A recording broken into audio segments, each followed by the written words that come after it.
Hello there, ladies and gentlemen. Ambrose Blofield back here again for the Sales Mastery Company. And today I bring you one of the most important lessons for business owners, and in particular for sales managers and sales directors to own and to learn and take responsibility for, which is about keeping motivational simple.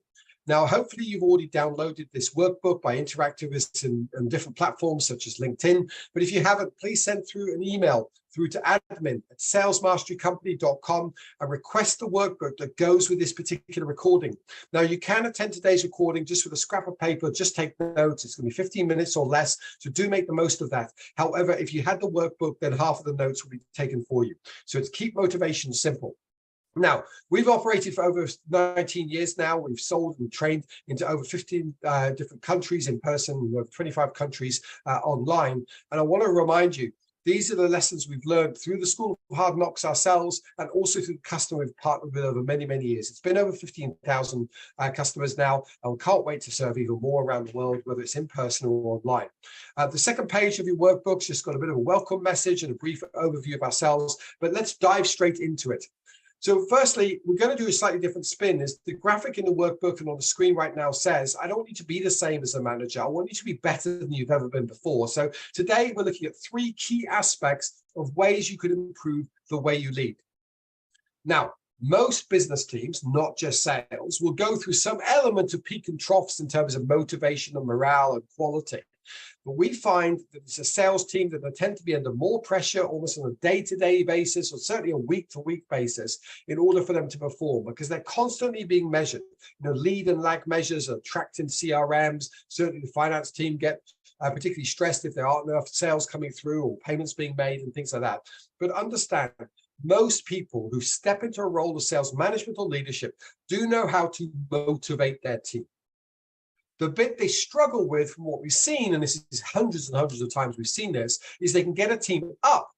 But what happens when we make a few losses? What happens when you have a couple of bad weeks? What happens if we miss out on the big project? What happens if we lose our biggest customer?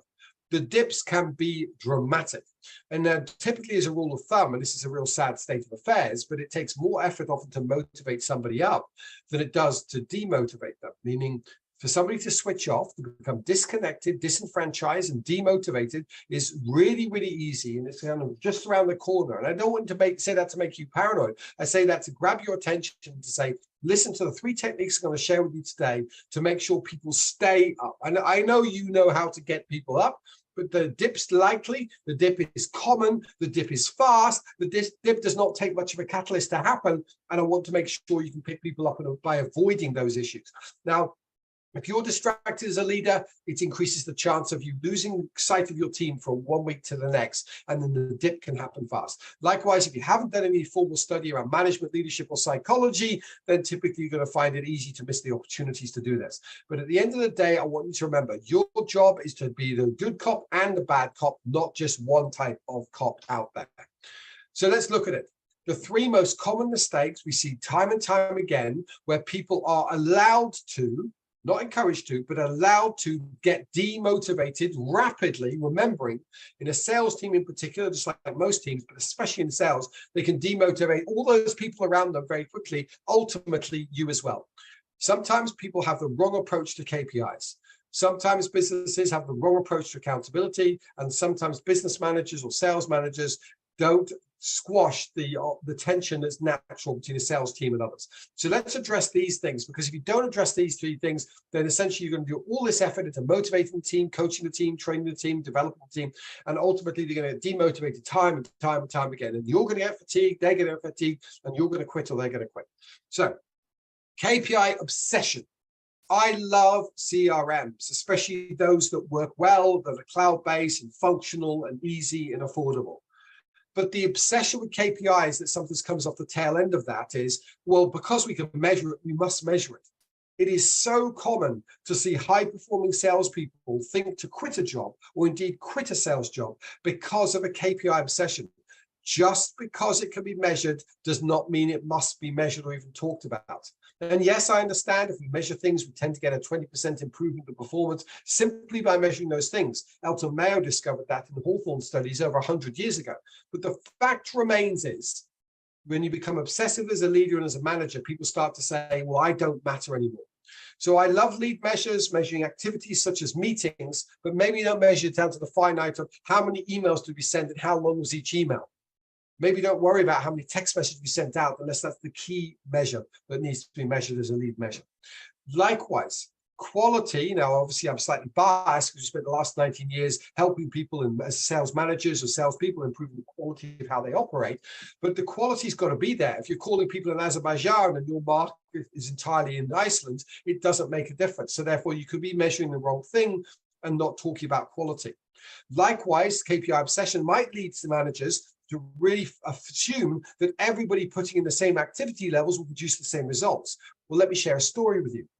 The company that I worked for, First in Recruitment in Sydney, who were Australia's leading recruitment company, they were obsessive around KPIs. Now, that wasn't the reason why I left and went to one of the opposition a year later and outsold them.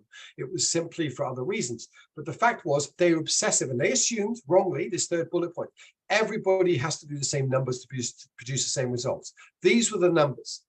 If you do 50 calls a week, then you're going to do 10 meetings a week. Then you're going to generate enough opportunities to close enough sales to be able to generate 5,500 Australian dollars in gross profit every single week. So 50, 10, 5.5. What I was doing was about 30 to 35 calls a week, so not performing on the lead measure. I was, however, producing 8 visits, so proportionately, I was getting more visits per call than most people, but I was producing 11,000 a week in gross profit. Now, was I wrong or was the company wrong? Well, you could argue both are wrong, and you could argue neither are wrong, and you can always debate the fact of, well, what would you have done if you did 50 calls a week? Well, here's the answer. I wouldn't have been able to go deep into my conversations with my customers such that it didn't dispute my gross profit percentage. I wouldn't have had enough time to go back to develop the relationships. I wouldn't have gone back and really nurture a relationship with candidates to stay in jobs either. As far as I was concerned, because we're partly commission-based, doubling what I had to produce in terms of gross profit or sales was more important than hitting the lead measure. A KPI obsession is very, very scary, because when I left them after 12 months, when the average in the team is 5,500 and someone leaves who's used to being at 11, although when I left, I think I was at 12.5, that's quite scary for a business to face up with, because some of those people won't deepen the relationship or have the skills to keep that level of billing through.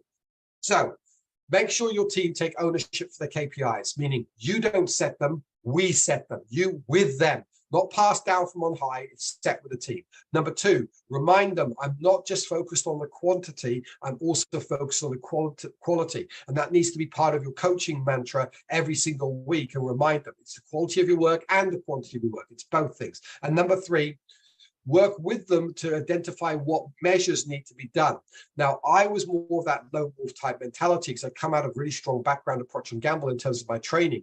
So I'd said to my manager, I want to be judged on the results I produce. And it was about 6 months into the year that she got worried more about the lead measures. And by then I thought I was achieving, and she thought I was failing, because 35 calls a week is failing, 70% of what the total should be. I thought I was succeeding because I was achieving double the turnover. Get alignment between the two. If you have a lone wolf in your team, however, they want to be judged on lag measures only, that's fine, but you need to agree the consequences if they fail. What I mean by that is, if they don't produce the 5,500 a week in gross profit, you tell them you're going to have to make up the shortfall. You have to do 70 calls a week.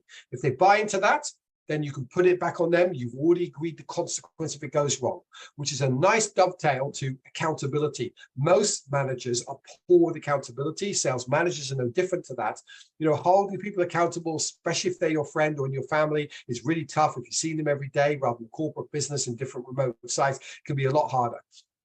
The most common mistake made is there are no consequences for poor delivery. So like I said, an example there before, if you've got a measure of somebody who's very, very good at what they do, and they say, you know what, stop measuring me on lead measures. I accept the fact that you've got for everyone else. I don't need them. Make sure you pre-agree what will be the remedy if they fail to achieve the results, if the market turns on them and it's tough. Not just catching up with everybody else. If they say, well, I'll just start doing what everyone else is doing, it's like, no. Because if you're dipping below the average performer, you'll have to do that and some. So pre-agree what the consequences are going to be in advance. As it says there, you've got to encourage yourself and the team to only focus on what they can do, only focus on what you can do. But their attitude and their activity, more specifically, their actions and behaviors is within their control. So they should be measured on those things. Likewise, a major mistake, accountability is really simply feedback. Now, when you think about feedback, we have good feedback and we have bad feedback. Both are learning opportunities.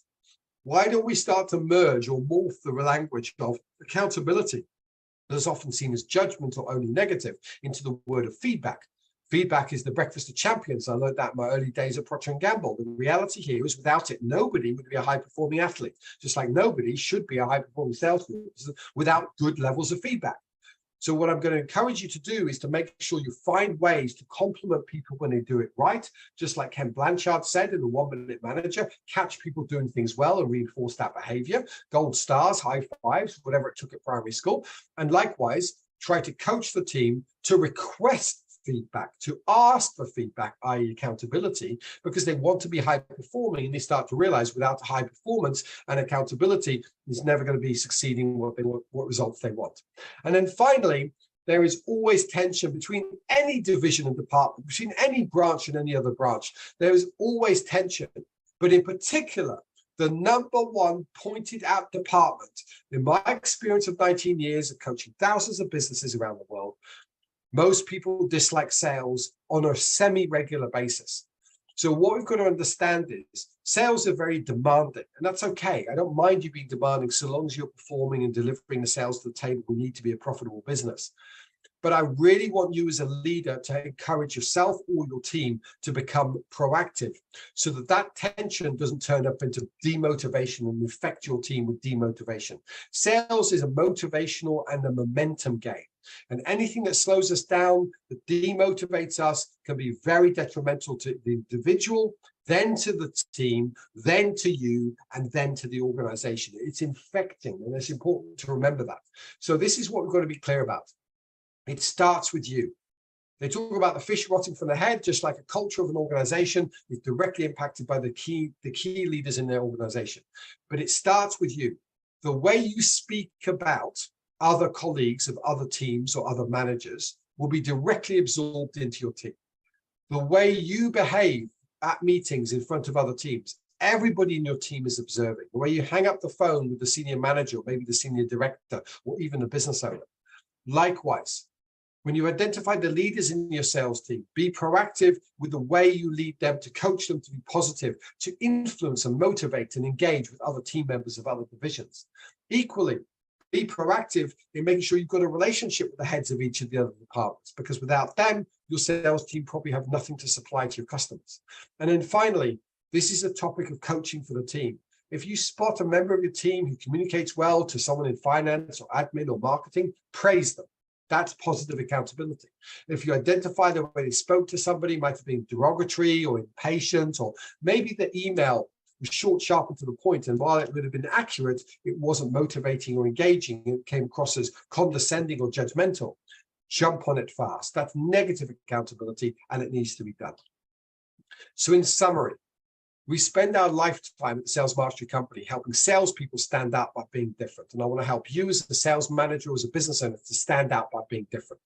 We've got training that's self-led for sales managers, the Sales Manager Fundamentals program, the Sales Manager Accelerator program.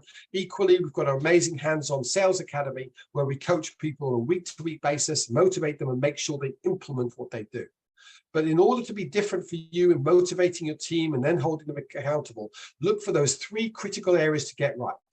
Don't get obsessed with KPIs, and do use KPIs the right way. Do use accountability, but don't do it in a poor way.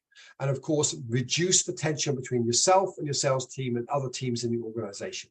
If you do that, you'll avoid a lot of the pitfalls when it comes to motivating a team, which is allowing them to get motivated and then very much allowing them to get demotivated.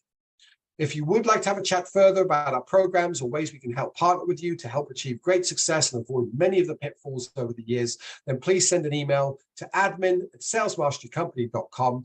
But for now, I'm Ambrose Blowfield with the Sales Mastery Company, and be sure to take action.